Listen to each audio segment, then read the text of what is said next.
Sous un ciel lourd et cotonneux, dès les premiers lacets de la route DJ 177A, l'automne se fait brutalement bousculer par un hiver précoce. Nous sommes le 2 octobre au cœur de l'Europe, et pourtant la température extérieure ne dépasse pas les 2 degrés centigrades. À travers l'objectif de la dashcam, le paysage revêt un caractère inhabituel pour la saison. Le contraste est saisissant. Les hêtres, encore parés de leur feuillage automnaux flamboyant, ploient déjà sous le poids d'une neige fraîche et immaculée. Les virages s'enchaînent, révélant un paysage féerique où le roux des feuilles tente de résister à la blancheur de l'hiver.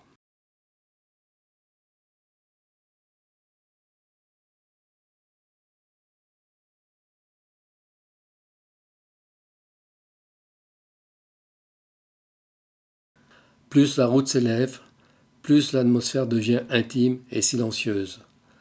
La route est remarquablement peu fréquentée.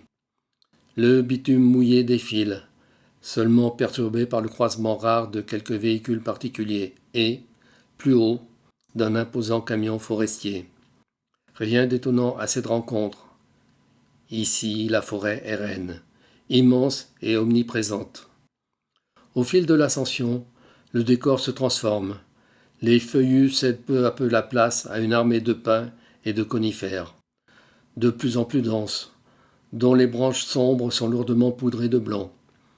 La caméra embarquée met magnifiquement en valeur cette progression verticale, où chaque courbe dévoile des perspectives de plus en plus sauvages et isolées. Le relief s'accentue, la brume enveloppe les cimes et le tapis blanc s'épaissit sur les bas-côtés. On ressent le calme absolu de cette montagne coupée du monde. La route serpente épousant les courbes de la roche jusqu'à atteindre son point culminant. Nous voici arrivés au Pasul Tarnita, à 1161 mètres d'altitude. Ici, la forêt s'ouvre enfin pour offrir une vue totalement dégagée sur un panorama montagnard grandiose, figé par la neige en ce début d'octobre. C'est dans ce décor majestueux et solitaire que se dresse la chapelle Troïta.